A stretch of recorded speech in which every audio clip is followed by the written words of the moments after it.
Hello and welcome to Useful Idiots. I'm Katie Helper. I'm Aaron Mate. Hey, everybody. Thanks so much for joining us. Our website, as always, is usefulidiotspodcast.com. Please go there, support the show, keep us going. Get all kinds of great bonus content, the Thursday Throwdown, your weekly dose of media madness, and extended versions of our weekly interviews. Yeah. What's not to love? Just more of what you already get, but more and better. Couldn't recommend it more than I already just did. All right. Well, we're also sticking to our regular segment, the 4 basic food groups, which we do every single week. What do we have for Democrats Suck? So for Democrats Suck, let's take a look at how upset certain Democrats were about a protest. Now, I'm not going to tell you what the protest was about. I'm going to show you how Biden described this protest. So let's take a look at this tweet. I'm appalled by the scenes outside of Adas Torah Synagogue in Los Angeles. Intimidating Jewish congregants is dangerous, unconscionable, anti-Semitic, and un-American. Americans have a right to peaceful protest, but blocking access to a house of worship and engaging in violence is never acceptable. Okay, let's take a look at LA Mayor Karen Bass, who was also upset about this protest. Let's hear what she had to say. Los Angeles will not stand for anti-Semitism. Los Angeles will not stand or tolerate violence. And know this, those that are responsible for either will be found and held accountable. And I want to thank all of the leaders here that are standing today. Again, what you see here is a united front against violence, a united front against hate. So Biden and Karen Bass are right. There was a protest outside of a synagogue called the Adas Torah Synagogue on Sunday.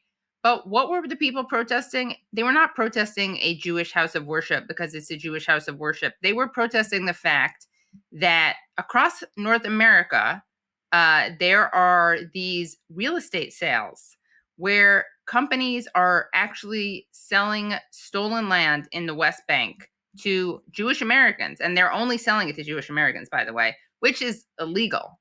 That's what these protests were. And this is just another example of people conflating criticism of Zionism with anti-Semitism. And it's horrible for many reasons. One is that criticizing Israel is not anti-Semitic. In fact, lots of Jews do it. And the other reason is that, there is anti-Semitism. And every time something like this is presented to be anti-Semitism, it makes it, I think, it trivializes anti-Semitism. And when I say there is anti-Semitism, I don't think there's systemic anti-Semitism the way there's systemic racism, but there are hate crimes. There are, like the Tree of Life shooting. There are people who hate Jews. And, I think Jewish safety and Palestinian safety are linked. And that's how we have to see it, not as an issue of ethnic chauvinism, which is what the people who are defending what these real estate sales are doing are really advocating for. I also don't recall a press conference like that for the violence that happened against the UCLA encampment. Right. The anti-genocide encampment at UCLA, there was actual violence by Zionists against them. They launched fireworks into the crowd. They hit people. I didn't see a big public relations effort like that to go after the perpetrators, to call them out. There's been at least one arrest in that, but the kind of condemnation that we saw there was not present for the UCLA attack. And in fact, in that case, the police stood by for a while and let the Zionist hooligans attack people. Yes. So the double standard is very, very glaring. And we saw some of that at this protest also, where we saw Zionists attacking pro-Palestine people.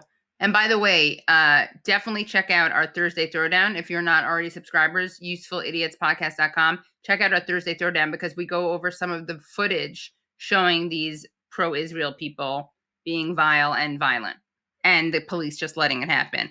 And you know what else we didn't hear about, Aaron? How come we haven't heard the president or politicians or the media speak out against the fact that a woman reportedly attempted to drown 2 Muslim Palestinian children in a pool in Texas? Did you hear about this story? It should have gone viral. I did hear about it. I haven't heard Biden condemn it yet. Yeah. And that is something that if it were done to Jewish people, if someone attempted to drown 2 children because they were Jewish, that would make, of course everyone would be up in arms about it. And that should be condemned. But so should it be condemned when there's real anti-Palestine violence. And again, we've seen a boy was stabbed to death His mother was stabbed. Then 3 Palestinian students were shot in Vermont. One of them is paralyzed. And then they tried to kill these 2 children. And where are the hearings in Congress about anti-Arab violence and anti-Palestine violence? They're too busy condemning Rashida Tlaib for saying from the river to the sea, Palestine will be free. And, both parties are too busy trying to get people like Jamal Bowman defeated, which they just succeeded in doing with the help of AIPAC spending more than $14 million to defeat Jamal Bowman because he dared call for a ceasefire. And if you're an elected Democrat, if you're elected representative in the U.S., you can't call for peace in the Middle East. You have to support this warmongering foreign apartheid state. If not, you get ousted. That's what happened to Jamal Bowman. Yeah, and that was really embarrassing. And it was beautiful to watch Hillary Clinton and big Trump donors and AIPAC all come together to help get George Latimer elected, someone who has had a very shameful record as slow walking desegregation. So there you go. Thanks, guys. Okay, for Republicans suck, let's turn to, some good news, some actual good news. It's so rare we can say that these days, but some actual good news in the world, which is Julian Assange is free. He reached a plea deal, ending his more than decade-long ordeal of persecution and torture. He's now been freed back with his family in Australia. It's something to celebrate. But some people are not happy, and that includes the former Vice President, Mike Pence. This is what he said. Julian Assange endangered the lives of our troops in a time of war and should have been prosecuted to the fullest extent of the law. The Biden administration's plea deal with Assange is a miscarriage of justice and dishonors the service and sacrifice of the men and women of our armed forces and their families. There should be no plea deals to avoid prison for anyone that endangers the security of our military or the national security of the United States ever, says Mike Pence. So first of all, he says that the plea deal dishonors the service and sacrifice of the men and women of our armed forces and their families. So somehow not prosecuting and persecuting a journalist dishonors the service and sacrifice of the armed forces. The armed forces are supposed to be fighting for American values, such as the First Amendment. The prosecution of Julian Assange was a flagrant attack on the First Amendment, as everybody knows. Second of all, it was Julian Assange who exposed the people who are really dishonoring the soldiers by sending them to wars based on lies. Yeah. Julian Assange was honoring the people of the armed forces by saying that you're being sacrificed for lies and deceptions. So Julian Assange actually was looking out for the people of the military who were being sent off to die in these horrible wars. So that's laughable. And then what's also laughable is Pence's claim that Julian Assange endangered troops and others with his leaks. Julian Assange actually tried to get the government to redact sensitive information, but they wouldn't play ball with him. They wouldn't engage with him. There's a famous scene from a documentary by Laura Poitras about Assange where he calls the State Department to ask to speak to Hillary Clinton, and he's warning them, listen, there's stuff coming out, which, by the way, wasn't Assange's fault because Luke Harding of The Guardian published a book and exposed a password, and that meant that the WikiLeaks files were going to reach the public before WikiLeaks had a chance to redact them. So Assange was trying to warn the government about this, but they didn't want to work with him. And there's no proof that the leaks endangered a single U.S. soldier. That's been acknowledged in a few places, like in McClatchy. But at the State Department, when Matthew Miller, the State Department spokesperson, tried to make the same claim, he was asked to produce evidence, and this was the result. Did you ever discover anyone who was injured, killed, had to go into hiding because of them? So a few things about that. One, I can't give you a definitive answer only because I wasn't here at the time and so much time. And okay, so hold on. Let me finish. I have a full answer on it. Okay. One, I can't speak to that because it was some years ago and I don't have a full, accounting of what happened. But number two, the State Department did an extraordinary amount of work when we found out that these cables were going to be published to get people out of harm's way, to go around and look at what might become public and take action so people that would be put in danger would be put out of harm's way. But third, if you drive drunk down the street and get pulled over for drunk driving, the fact that you didn't crash into another car and kill someone doesn't get you out of the reckless actions and the endangerment that you put your fellow citizens in. And it's the same thing, the same principle applies here. All right, so if you expose U.S. state crimes, you're a drunk driver. Yeah. No difference. I mean, It's a great analogy, except that driving drunk is inherently dangerous and criminal, and publishing information is not. In fact, it's protected speech. Yeah, and also it's exposing crimes, right? Yeah, right. Yeah. It's actually it's actually exposing crimes. And of course, the real reason people hate Assange is because he exposes the crimes of empire, of many governments. He famously exposed in Collateral Murder a really chilling, disturbing, gleeful shooting of unarmed Iraqis that was caught on video. And that's why people hate Assange. As far as I know, I'm not an expert on the history of drunk driving, but I'm pretty sure that there's never been a drunk driver whose drunk driving has managed to unearth evidence of war crimes, of U.S. helicopter gunships gunning down people. Yeah. And I'm pretty sure that's never happened in drunk driving history. Matthew Miller, if you have an example, I'm happy to be corrected. But maybe someone with a trunk maybe there was someone out there, just to be safe, Aaron. I don't want you to embarrass yourself on air.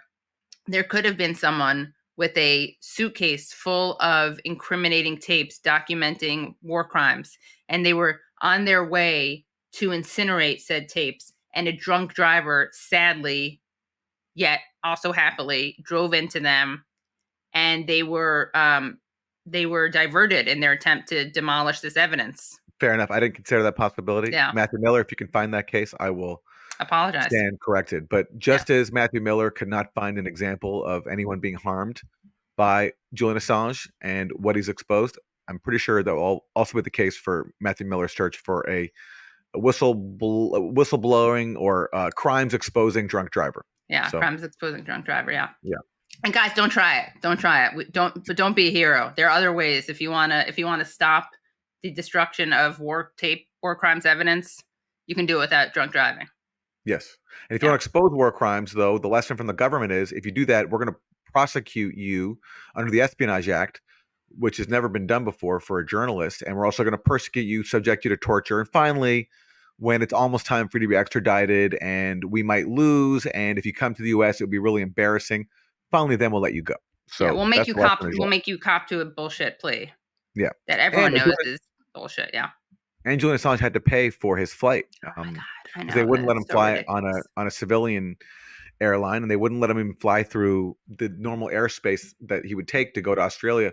So he had to pay $500,000, and there was a fundraiser for that to help them out with the cost. So $500,000 for a ride home after your freedom, after being tortured, persecuted for years. That's Julian Assange. But what a thing to celebrate, and it's you can see what a wonderful occasion it is by how the worst people in the world are lamenting this news, like Mike Pence. And also, when Aaron mentioned he was tortured, and that's not hyperbolic, there's a special rapporteur, the UN special rapporteur on torture, Nils Melzer, wrote a book about this. And it's interesting to note, he was a skeptic. He wasn't particularly supportive of Julian Assange.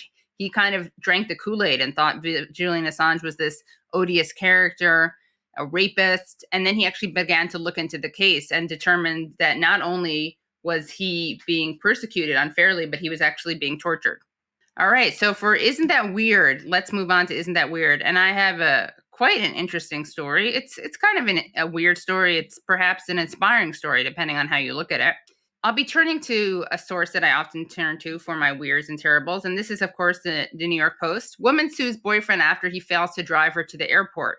A woman in New Zealand took her boyfriend to court after he failed to take her to the airport, causing her to miss her flight. The unnamed woman had asked her boyfriend to pick her up so she could catch her flight, but he didn't turn up, and as a result, she missed her flight and was forced to travel the next day. She ended up missing a concert she had planned to go to. Now, that's one thing. But I thought what I thought was more interesting is that she also wanted to be compensated because her boyfriend had not stayed at her house while she was away to look after her dogs, which he had agreed to. Now, if I'm the judge in this situation, I'm going to say your lawsuit about missing the flight, I'm going to throw that out of court.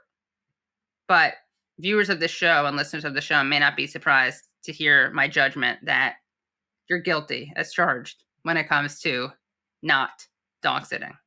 Because that's just abuse. Lock them up. Yeah, and throw away the key. They should have swapped. Well, now that Assange is out, if not, I would have suggested that they swap that Assange with that guy, Senator Belmarsh. All right, for Isn't That Terrible, let's turn to the German ambassador to the USA, who was announced what's called the Peace Prize of the German book trade. And this is who won. Congratulations to Anne Applebaum, who will receive the 2024 Peace Prize of the German book trade. She's written outstanding books on Eastern Europe and was an important and early voice to warn about Russia's dangerous policies. She always spoke out in defense of freedom and peace. So the latter claim is so funny because you're talking about one of the biggest warmongers in the world. She's supported every single disastrous U.S. war, Iraq, Libya, Syria dirty war, Ukraine proxy war, go on and on. She's like one of the leading warmongers. She writes for the Atlantic magazine, of course, sits on boards of all of these military industrial complex, intelligence tied, so-called foundations, think tanks. Could not ask for a bigger advocate for war. So it's so funny that she gets a Peace Prize. And people on Twitter have been pointing out, some of her worst takes, but this one, I think, takes the cake, especially given what's happening now in Gaza. 20 years ago, she wrote an article advocating the murder of Palestinian journalists. This is what it was called: Kill the Messenger: Why Palestine radio and TV studios are fair targets in the Palestine-Israeli war. So this isn't just someone who thought in their head, I support killing Palestinian journalists. This is someone who thought it's so normal to be a warmonger that I'm going to go ahead and write an article about it, advocating the murder of Palestinian media workers. And this was back during the Second Intifada, an uprising against Israeli occupation. And she thought, why don't I go ahead and write an article calling for the murder of the reporters who are part of the people who are fighting for their freedom from a military occupation. That's Anne Applebaum for you. And that's the German government thinking it's wise to promote a peace prize for her in 2024. Yeah, that's a pretty disturbing thing to as you say. I mean, it's disturbing enough to think that, but then to put it into writing is really next level. But I think the fact that she did that and won an award shows why people are comfortable doing that. I mean, it's sick, but we live in such a sick world when it comes to this issue. The hatred of Palestinians is so acceptable that you can actually say something like that, get it published in Slate. This is not some right-wing outlet. It was for Slate magazine that she wrote that, and then get an award despite that. Well, congratulations to Anne Applebaum on the 2024 Peace Prize of the German book trade. Anyone else receiving that prize in the future, I am sorry for you, because Anne Applebaum, you cannot think of a worse person to follow for getting any kind of award. And the German government, I don't know what's up with them, but man, oh man, they have not learned their lessons of history because they're still embracing the worst people in the world. Yeah, they really are. That is such a terrible. It is, and those have been your 4 basic food groups.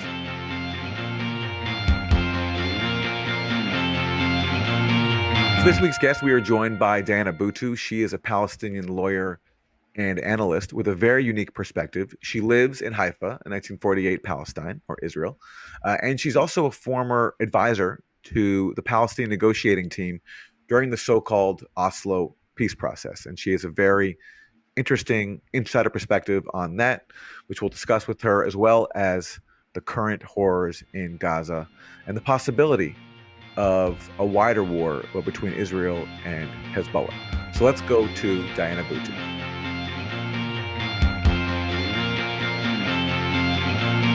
Diana Buttu, thank you so much for joining us. My pleasure. You are speaking to us from Haifa in 1948 Palestine. I'd love to hear your perspective on where things are overall. It seems pretty clear that despite talk from the White House, we're not going to get a ceasefire. And meanwhile, there is growing fear of a new front in this catastrophe opening up in Lebanon, with Israel threatening to launch a new war there. What's your assessment of where we're at? That's exactly what Netanyahu wants. Is he definitely wants to open up a new front, and he wants to do it for a couple of reasons. One is that Israel has been defeated. This has been a huge loss for Israel in Gaza. And I say this knowing the full weight and the very heavy price that Palestinians have paid, with 40,000 that we know of dead, the flattening of Gaza City, the year, it's going to take 17 years just to remove the rubble, much less 80 years to rebuild Gaza, the destruction of lives, of generations. And at the same time, if you look at it from the perspective of what Israel wanted, they said that they wanted three things. One was to return the Israeli captives. The second was to get rid of Hamas. And the third was to make sure that there could never be another October 7th again. And yet, what you see now, after 265 days, is that the only way that Israel has been able to secure the release of the captives is through a ceasefire, with the exception of the one quote unquote rescue operation, in which they killed close to 300 Palestinians.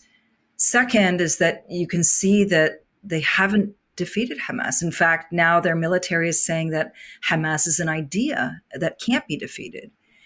And third, you can see that the resistance is still continuing. When the Israelis have gone into the north, you now see that, and after they claim that it's been quote unquote cleaned, you see that much of the resistance is now coming from the north of Gaza, that is. So for Netanyahu, he needs to open up another front, and that's why he's so keen on going after Lebanon. Plus, he needs to open up that front in order to maintain his power. He's made it clear that he's not going to push for a ceasefire. He doesn't care about the Israeli captives. And so all that he cares about is remaining in power. And so it's pretty clear to me that he's going to go ahead and attack Lebanon. If he does that, do you think he would have U.S. support? Because it seems to me that Israel could not fight Hezbollah unless it had the backing of the U.S. Well, it will probably get U.S. backing because it seems to always be getting U.S. backing. But I'm not so sure that I get the sense now that the United States recognizes that despite all of the weaponry, and it's been a lot, and despite all of the political support, despite the economic support, the diplomatic support in terms of crushing things, threatening the ICC, you name it, I think that the U.S. knows that Israel is not this great army that it thinks it is. And so the question is whether they're going to be the force that tells Israel to stop, or whether they're going to let Netanyahu go ahead. At this point in time, Aaron, it seems to me that it's the tail that's wagging the dog. We see that as much as Israel is an outpost, it's an extension of U.S. power, that it seems now that instead of it recognizing that it's an outpost, that it's the one that is calling the shots. The fact that we saw a ceasefire proposal come forward by the U.S. and that Israel never really endorsed it, even though the Biden administration said that it was accepted by Israel, is pretty telling to me. It shows to me that it's Israel that's leading and the U.S. that's following. You referred to the fact that it's in Netanyahu's best political interest to keep this war going. Even Biden admitted that.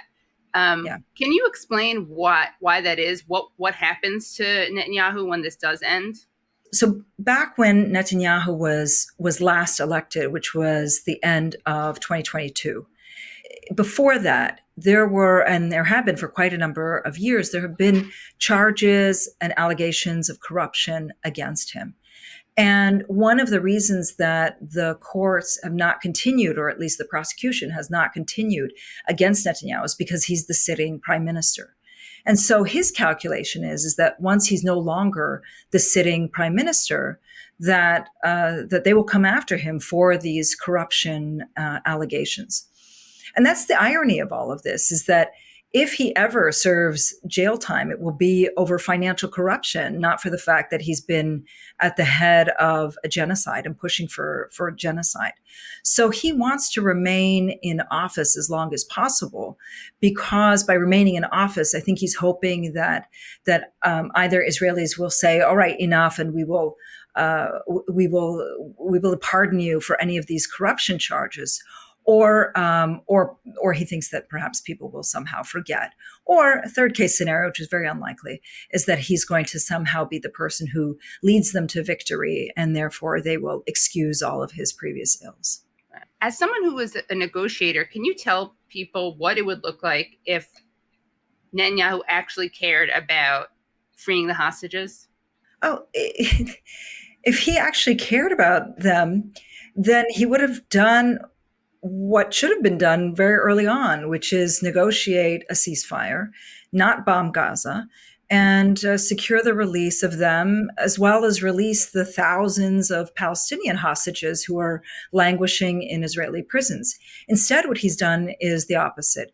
And this is why you can look at these ceasefire proposals with such skepticism. Instead, what he's done is he's bombed Gaza to virtual smithereens. He's not at all negotiated a ceasefire arrangement. He's ended up getting even more Palestinians and throwing more Palestinians in prison. There's upwards of 9,000, with just the other day reports coming out that there were 21,000 who were arrested during this 8.5-month period. And so instead of actually negotiating, he's made the situation worse. It's very likely that many of them are now dead in Gaza. But that's always been the case. He just doesn't care about them. And this is why he doesn't speak to the families. He's not listening to these protests. It's clear that all he's ever wanted to do is to commit genocide, to perpetrate a genocide. That's it. He doesn't want to do anything else. If he had wanted to, the offers were there from the first few days. And instead of going with those offers, he instead decided that he was going to try to flatten Gaza. And is there any restraining force on him inside Israeli politics, whether it's the captives' families, the protesters that are out there blockading streets that, Western media makes a big deal of as a sign that Netanyahu faces domestic opposition? People inside his own government, like Yoav Gallant was just in the U.S., and there's talk of him splitting with Netanyahu sometimes. Does any of this constrain or curb Netanyahu's behavior? No, not at all. It's interesting how it gets played up in the mainstream Western media of how much pressure he's under. But from the perspective that I see as somebody who lives here, yes, there are protests, and yes, you do see people blocking streets, and yes, you do see people having strikes. There's going to be another strike next week. But it doesn't seem to be tempering him in any way, shape, or form. Instead, what is driving him is, again, this idea that he'll somehow face prosecution, and the idea that his coalition may collapse. But there's also something very important, which is we shouldn't always just blame his coalition. This is something that he has wanted to do. His genocidal ideology predates anything that happened in October. It's always been with him. And so this is something that he fundamentally wants to do. The protest movement inside Israel is growing, but it doesn't seem to be having any effect whatsoever. If you end up seeing that some of the people who are released are coming out, as we've seen, saying that it's now time to negotiate with Hamas, and instead he blows them off, then it's clear that he just doesn't care about these people. He doesn't care about their families at all. Diana, you were a negotiator for the PLO during the Oslo peace process, or so-called peace process, and you've said that you regret taking part in that. Can you explain why? Oh, where do I begin? When I first moved to Palestine, it was at the end of September of the year 2000. And it was a very different time and a very different era than it is today. At the time, there was a lot of skepticism around Oslo, but not this widespread as it is today. Oslo was fairly new. It was 7 years old by the time that I arrived, and there was still a sense that perhaps there could be something achieved with the Israelis. When I first arrived in Palestine, I fully admit that I was very naive. And the reason that I was naive was because I was like many other people who was consuming mainstream media, corporate media. And for me, it seemed as though what was happening with the peace process was there were glitches, but it was kind of on the right path. Right. So this is me fully acknowledging the mistakes and errors that I made and the lack of understanding. And I think that that's important for a person to do. So when I arrived here, the reality that I saw was very different than the one that had been portrayed. It was a reality in which there were, by the time I arrived, doubling of the number of settlers that were living in the occupied West Bank. There were checkpoints all over the place. The army, it was the first day of the uprising. The Israeli army was very brutal in the ways in which it was dealing with Palestinian protesters. And you could see that all of the things that had been dismissed by the mainstream media, I had dismissed too. So I had dismissed this idea of settlements and the impact of settlements. And I kept thinking it'll be undone. It'll all be undone. I dismissed the harm of what it means to be a Palestinian political prisoner, to be somebody who's abducted in the middle of the night. I dismissed the harm of the checkpoints. I mean, I dismissed a lot of things. And so when I arrived here and was thrown into this political process, it was the first time that I had to confront the reality that this political process was not going to undo any of those harms. And instead, not only was it not undoing those harms, it was in many ways providing a fig leaf for more and more and more of that harm to be perpetrated.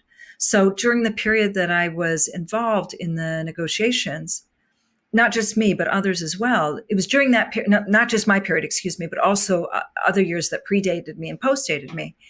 In many ways, it served as a means by which Israel could build and expand more settlements, because the default was, well, all of this will just somehow be undone with an agreement.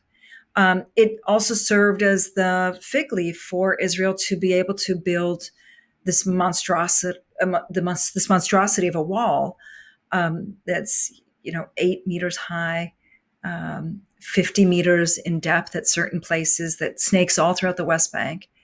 And the reason that it was the fig leaf was, it was again this theory that it will all be removed with a peace agreement. So I regret being involved in that, because I very much recognize that I made a mistake in not recognizing the harm that the settlements, that the occupation, that the wall, that everything that had predated my arrival, not recognizing that harm and somehow believing in this myth of a peace process. And then also seeing the role that the peace process the so-called peace process ended up playing in making the situation even worse. And as an insider, I'm wondering if you could respond to these two Israeli talking points. And I'm sorry to even say them because they're so ridiculous, but I think you have unique insight into them.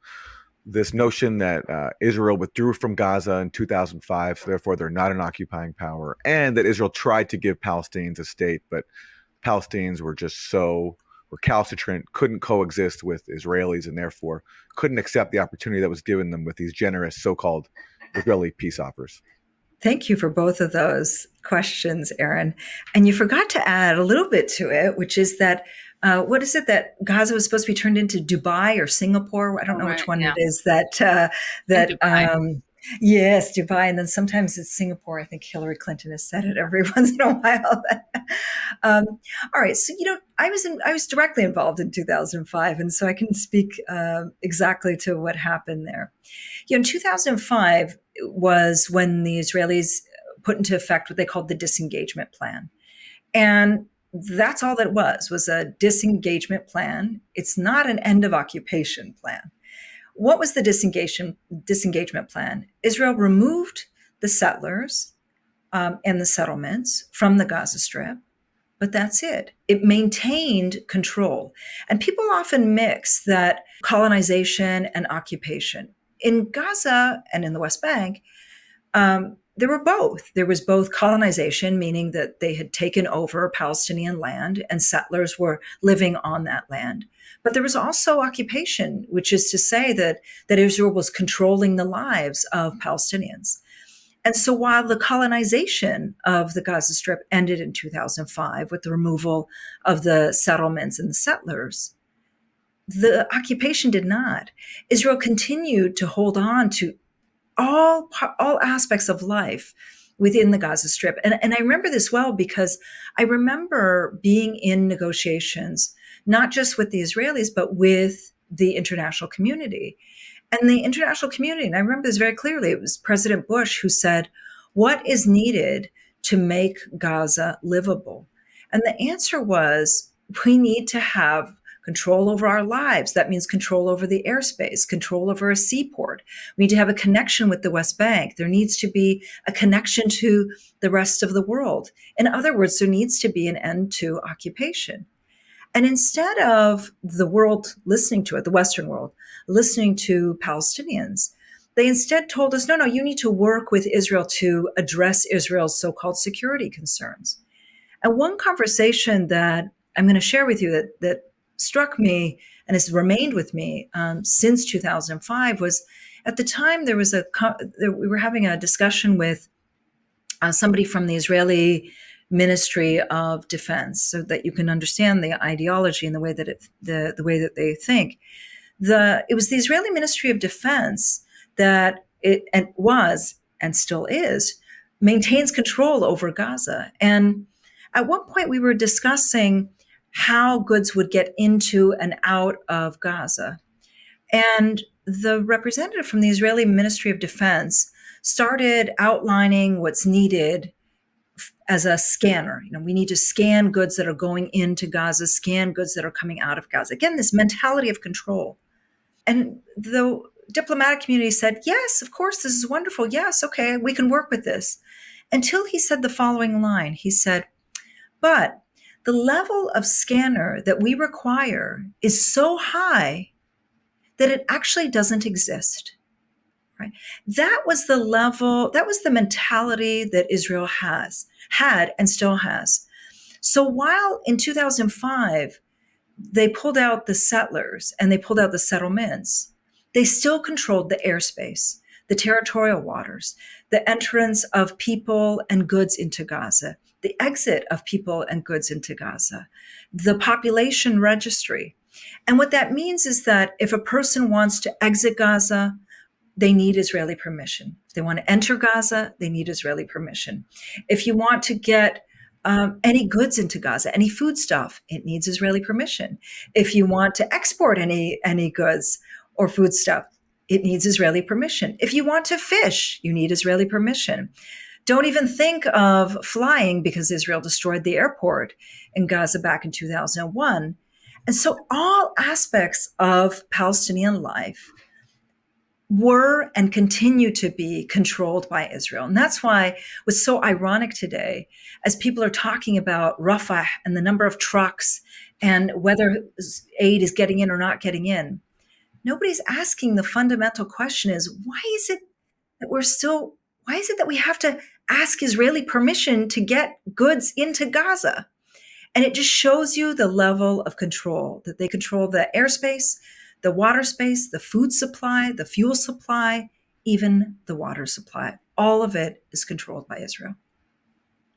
As for the second issue of the so-called generous offers, that was the myth that was put forward by Ehud Barak in the aftermath of the Camp David negotiations, the failed Camp David negotiations, where he came back and made up some fairy tale that somehow the Israelis had offered Palestinians a state, but that Palestinians didn't accept it. Again, it's important to break down what it is that was being discussed and what wasn't being discussed. What was being discussed was that Israel wanted to continue to maintain control over Palestinian lives in the West Bank as well. And I want you to think of the analogy of, for example, a prison.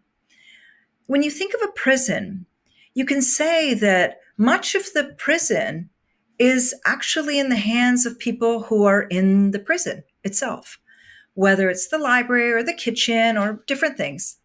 But it's that small percentage that is in the hands of the prison guards that makes it a prison. And what Israel wanted to do was they never wanted to release Palestinians from that prison. They still continued to insist on controlling Palestinian airspace. They wanted to have land corridors throughout the West Bank so that they'd be able to enter and exit at whim. They wanted to control Palestinian natural resources, including water, the electromagnetic spectrum. And also they continue to insist that Palestinians live with the settlers in their midst, these very people who have spent their lifetimes terrorizing Palestinian lives.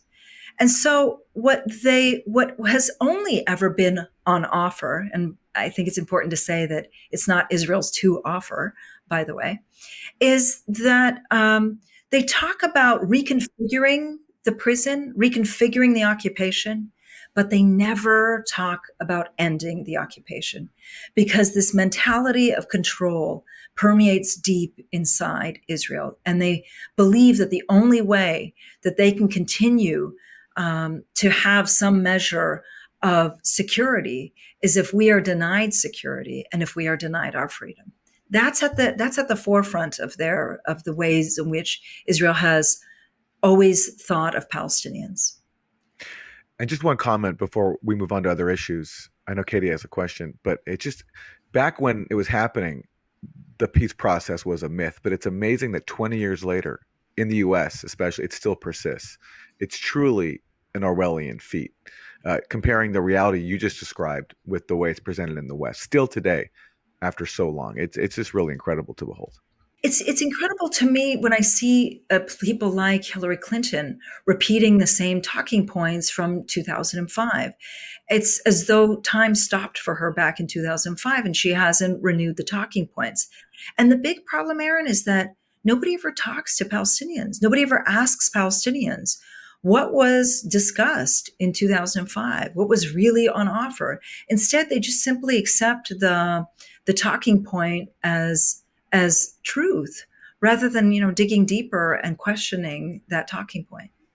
I have two questions for you, Diana. One is, you mentioned prison, and I wanted to ask you to talk about the treatment of Palestinian prisoners. Something that has been repeated ad nauseum is the claim that there was systemic rape committed on October 7th. That's been debunked, but again, people are still regurgitating it. Where at the same time, there have been reports of rape of prisoners that get totally ignored by our politicians and media. So I want to know your thoughts on that. And then a bigger question is, how does the occupation end? In terms of prisoners, and I thank you for that question, because I don't think that enough has been said or written on this issue. I want to back up a little bit and talk about this system of prisons before I get into what's happening right now. The system of prisons in Israel is that generally there's been so many Palestinians who've been imprisoned inside Israel, and by Israelis, excuse me, that it's somewhere to the tune of 20% of the population has spent some time inside an Israeli prison. That's 40% of the male population. And those are old statistics, meaning that it's probably much higher. The army goes after, there's nobody who is considered off limits to the Israeli prison system. Children as young as 9 have been thrown in prison. There are people who are quite elderly who are in prison. And the vast majority of them are held under a system it's got a very sanitized name called administrative detention. And what that means in real speak is that they can be imprisoned without charge, without trial for 6 months. And then after 6 months, they have to see a judge, but that prison term can be renewed for another 6 months and another 6 months and another 6 months. So much so that there have been people who have spent 11 years inside Israeli prisons, having never been charged with a crime and never been prosecuted. The system is also so rigged against Palestinians that they get a very high level of confessions, particularly amongst children, because the way in which it's set up is that children can go for a very long period of time without ever seeing a lawyer, without ever being able to see their parents. These are kids who are 13 and 14, without their parents even knowing where they are in many cases. And then as they oftentimes, the period that they're in prison awaiting trial is often longer than the term that they would be sentenced to if they were to accept a plea arrangement. And so you see that many families are also accepting plea arrangements because the system is rigged in a way to make your life completely miserable. Now, before October the 7th, it was the prison conditions were horrendous, with particularly after Ben-Gvir became the Minister of Public Security. This is a right-wing ultra-fascist who came in and said, and who made statements that he wants to clean up the prisons. And he did everything from barring water to barring certain foods to making sure that there's no bread. I mean, all sorts of things that were done before October of 2023.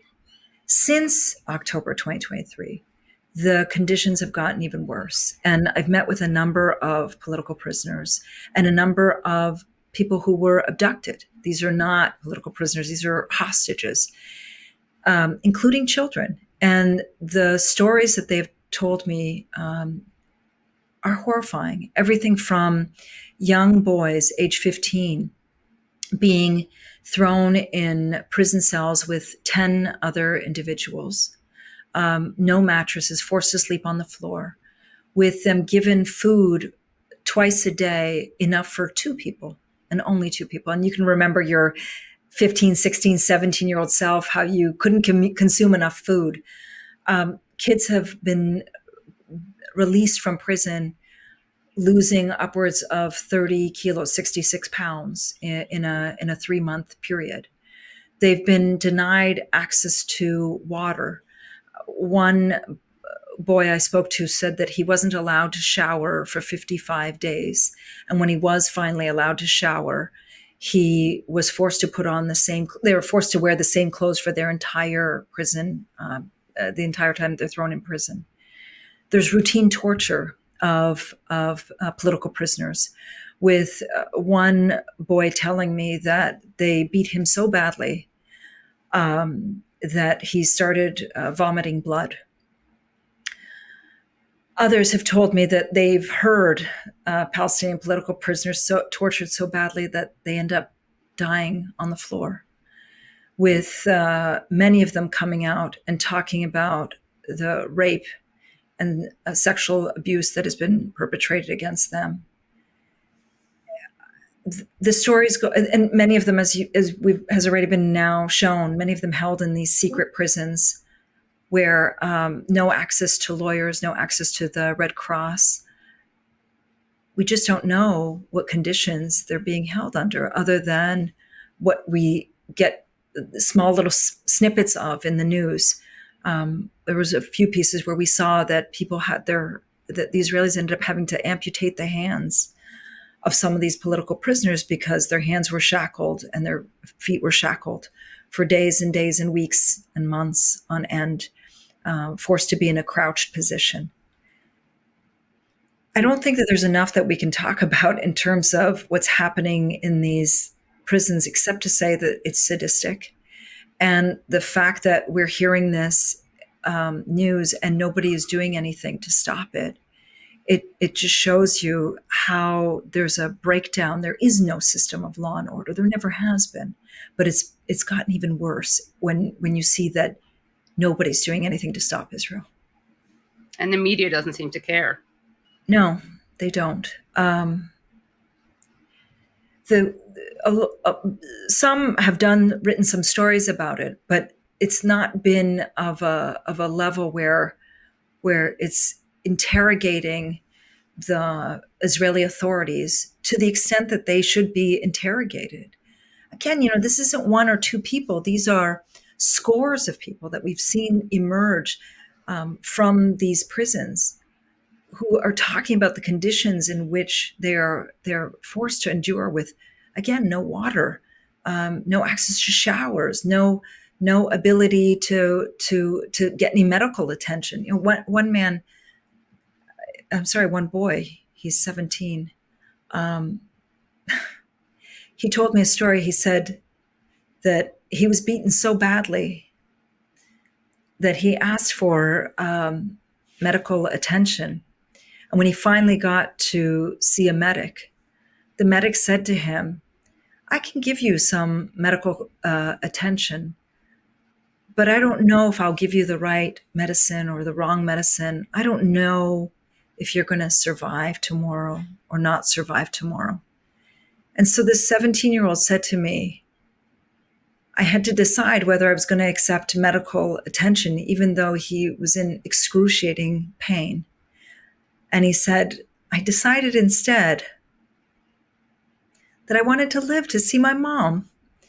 And so I decided to decline the medical attention. This is just one of, this is a very simple story of many very brutal stories that are emerging now as the prisons have become so overcrowded that they're releasing people. And one thing that all of the people who've been released have told me is that the torture that is being meted out is not for information. People often think that this is to get information. It's simply because they want to exact revenge. That's it. And I'm sorry, can you clarify what was the doctor threatening the boy? Yeah. He was threatening him and saying to him, I can give you medical attention, but I don't know if I'll give you the right drugs. I don't know if I'll make a mistake, if you'll be alive tomorrow. In other words, he's giving him the choice. You choose to live with the pain or make the other choice, and maybe I'll make a medical error. It's disgusting. It's disgusting, Katie. And these are kids that are being forced to make these mental calculations. And then in terms of the larger question, how this ends, how does the occupation end? That's a good question. I think it's going to end when the world says that it's enough. And that's it. If anybody thinks that somehow Israelis are going to have this, realization, this awakening, this fanciful awakening, it's not going to happen. I've been asked, this goes back to your question about what's going on in the prisons. I often get asked, well, do Israelis know? Yes, they know. They know exactly what's happening. They're watching the TikToks. They're seeing these sadistic soldiers go into people's houses and assess the quality of the kitchen and talk in joking ways about what the family has and doesn't have before they blow up the kitchen. Israelis see the men who are going in and wearing women's lingerie. Israelis see the dedication of the blowing up of buildings to their children. As they blow up a building, they're dedicating it to their child. Israelis see the torture that is being meted out on Palestinians. They see all of this, and they quite frankly don't care. And so it's a myth to think that somehow Israelis are going to have this beautiful awakening and say, oh, it's time for the occupation to end. It's not going to happen that way. The only way that it's going to happen, I think, is one, if Israel pays a heavy price, and it has to be a very heavy price.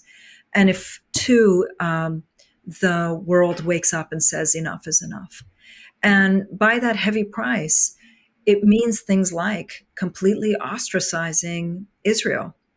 I live in a place that is not normal. It is not normal to be living with people who believe that it's okay to commit genocide. Yeah, when you live here where I live in Haifa, people talk in genocidal ways all the time. You see signs all over the place that say things like, finish them, Nikki Haley's very famous line, to other things like, together we will succeed. And when you probe them and ask Israelis, what does together mean? What does succeed mean? They don't have an answer, because for them, killing 40,000 Palestinians is, as my neighbor would put it, that's the price. Killing 20,000 kids killed or under rubble or missing, that's just the price. So Israelis need to pay a price and recognize that this is not a normal place. This is not a normal society. And they have to be forced to reckon with not only the occupation, but also what they did in 1948. And I believe that that's only going to happen when Israel is completely ostracized, when there is a price to be paid for their continued action. And until that time, Israeli brutality is unfortunately going to continue because they've been given, as we would say here, the greenest of green lights to do whatever it is that they want to do. We know you have to go, so we'll have to leave it there, Diana. Thank you so much for joining us. Thank you. Thank you very much.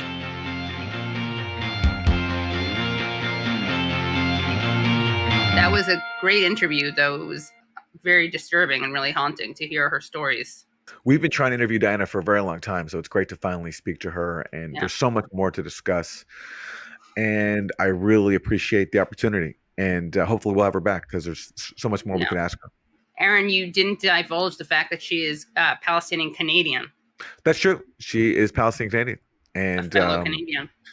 Yeah, with a fascinating family history. You know, her father survived the Nakba, the catastrophe of 1948.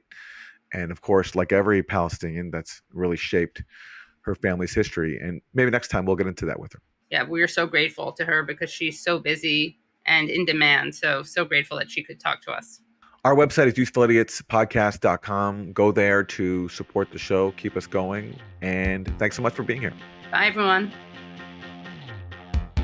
Thanks so much for listening to and watching Useful Idiots.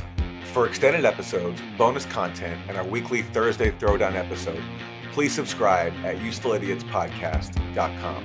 Support the show for free by subscribing on YouTube, Rumble, and wherever you get your podcasts. And if you like the podcast, don't forget to rate and review. You can also follow us on Twitter at UsefulIdiotPod. Thanks for supporting independent media. We'll see you next time.